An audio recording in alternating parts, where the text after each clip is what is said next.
পুলিশকে ঘোল খাইয়ে থানা থেকে প্রমাণ জোগাড় করে নিয়ে গেল পুটি। হ্যাঁ বন্ধুরা, এমনটাই দেখা যাবে। তাই সম্পূর্ণ জানতে ভিডিওটিতে লাইক দিয়ে চ্যানেলটি সাবস্ক্রাইব করে দেখতে থাকো।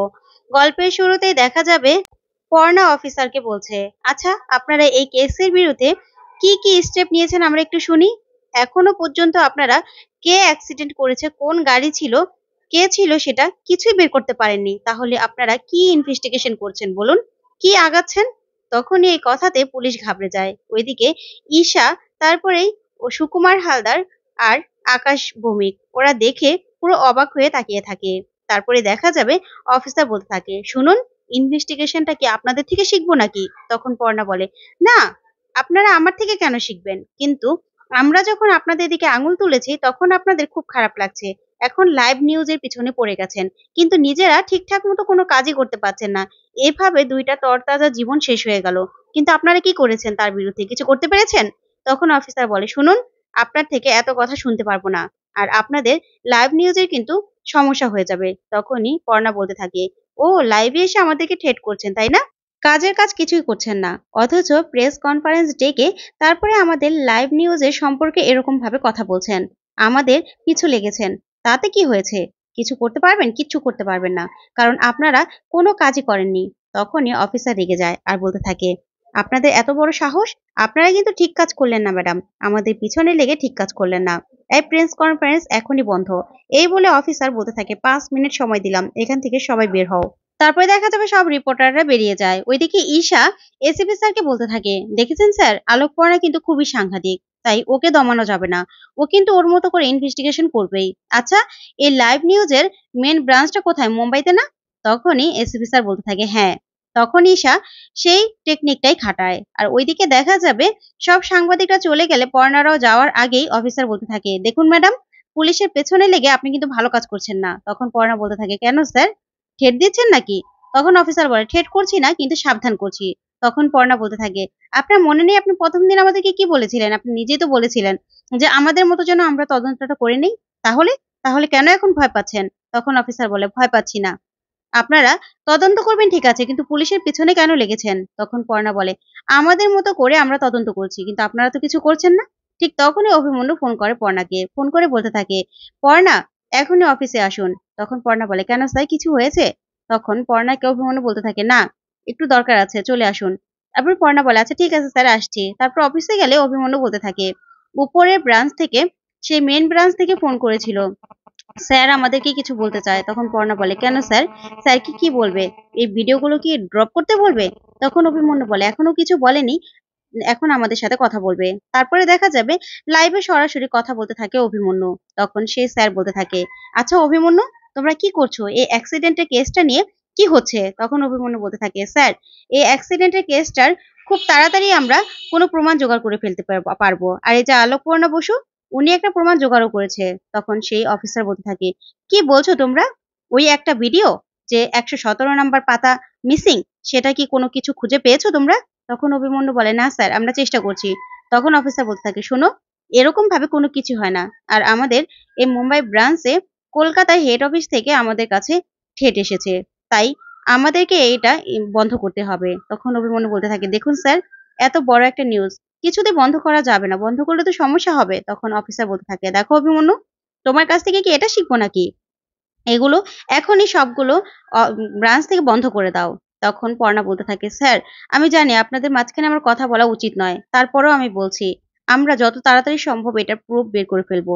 আর আমরা প্রুফটা জোগাড় করেই ফেলছি প্রায়। তখন অফিসার বলে, শিওর আপনি এটার প্রমাণ জোগাড় করতে পারবেন তো? তখন পর্ণা বলে, হ্যাঁ স্যার, পারবো। তখন অফিসার বলে, আচ্ছা ঠিক আছে, আপনাকে আমি কাল সকাল 8টা পর্যন্ত সময় দিলাম। তারপরেও যদি আপনারা প্রমাণ জোগাড় করতে না পারেন, তাহলে কিন্তু এই ভিডিওগুলো বন্ধ করে দিতে হবে, এই নিউজটা ড্রপ করতে হবে। তখন পর্ণা বলতে থাকে, আচ্ছা ঠিক আছে।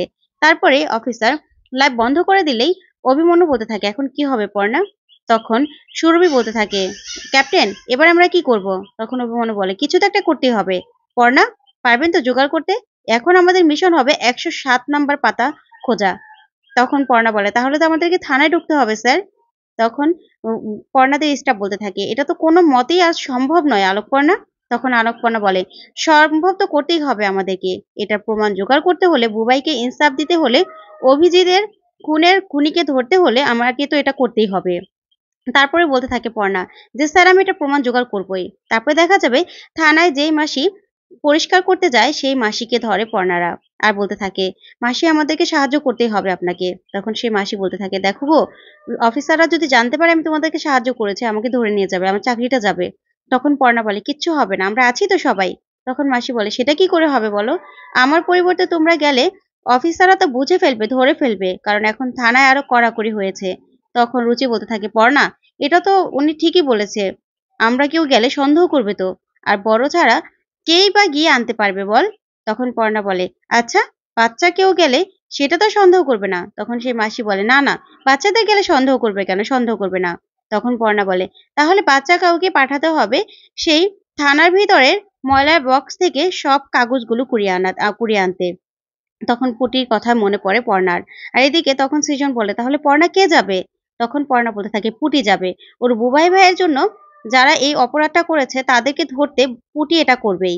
তখন সৃজন খুশি হয়ে যায় আর মনে মনে বলতে থাকে যাক, এমন সময়ে নিজের মেয়ের কথাই ভাবছে পর্ণা। তারপরে দেখা যাবে পুটিকে থানায় পাঠায় পর্ণা। আর পুটি থানায় গেলে অফিসাররা বলতে থাকে কি ব্যাপার, তুমি কে?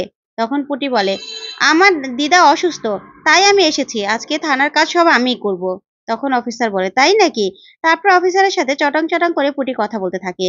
তারপরে পুটি ময়লা পরিষ্কার করতে গেলেই পর্ণা সৃজনের কথাগুলো মনে করতে থাকে যে ওই ভয় পাচ্ছিল। তখন পর্ণা বলে পুটি তুমি একদম ভয় পাবে না, তোমার বুবাই ভাইয়ের সাথে যারা অন্যায় করেছে তাদেরকে তুমি ধরবে তো বলো। তখন পুটি বলে হ্যাঁ বন্ধু, আমি সব কিছু করতে পারবো, তুমি শুধু আমার বুবাই ভাইকে সুস্থ করে তারপরে বাড়িতে নিয়ে এসো, আমরা একসাথে রড টানবো। তখন পর্ণা বলে হ্যাঁ পুটি, সব হবে, তুমি দেখো সব ঠিক হয়ে যাবে। তারপরে সৃজন বলতে থাকে কোনো বকবক করবি না, ঠিক আছে, যেটা বলছে বন্ধু সেটা মন দিয়ে শোন। তখন পুটিকে বলতে থাকে যে শুধু সে ময়লার বক্স থেকে কাগজগুলো একটা কাগজের জন্য পড়ে না থাকে, সব কাগজগুলো নিয়ে তারপর চলে আসবে। তখন পুটি বলতে থাকে আচ্ছা ঠিক আছে। তারপরে পুটি ভাবতে থাকে আর বলতে থাকে আমার বুবাই দাদার জন্য এতটুকু তো আমাকে করতে হবেই, যোগ্য দাদা আমাকে সাহস দিও।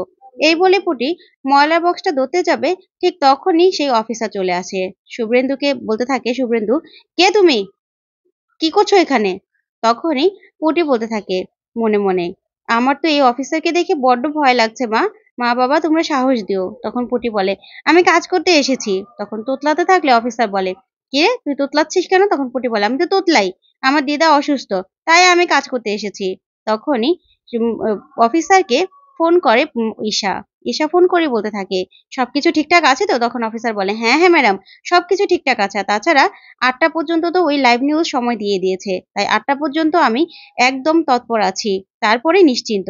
তখন ঈশা বলতে থাকে একদম একটুও যেন ফাঁকা না থাকে, তাহলেই কিন্তু পর্ণা কিন্তু এই ৮টা পর্যন্ত ঠিক প্রমাণ জোগাড় করার চেষ্টা করবে, কোনো এদিক ওদিক যেন না হয়। তখন অফিসার বলে না না ম্যাডাম, কোনো এদিক ওদিক হবে না, সবকিছু ঠিকঠাক মতোই হবে, কোনো প্রমাণ পাবে না, কিচ্ছু করতে পারবে না, আপনি একদম চিন্তা করবেন না। তখন ঈশা বলে হ্যাঁ হ্যাঁ, দেখেছিলাম তো আপনাদের উপর ভরসা করে, এবার যেন কোনো নজর না হয়। তারপরে দেখা যাবে অফিসার ফোনটা রাখলেই পুটি সে কাগজগুলো সব বস্তায় ভরে নিয়ে যাচ্ছিল। তখন অফিসার বলে এই তুই কাগজে করে কি নিয়ে যাচ্ছিস রে বস্তায় করে? তখন পুটি বলে কাগজ। তখন অফিসার বলে দাঁড়া, তুই কি মনে করেছিস তোকে আমি ধরতে পারবো না, তুই চোখের নাগাল দিয়ে বেরিয়ে যাবি? তখনই পুটি ভয় পেয়ে যায়। তো বন্ধুরা অফিসার কি তাহলে পুটিকে ধরে ফেলবে? তোমাদের কি মনে হয় কমেন্ট করে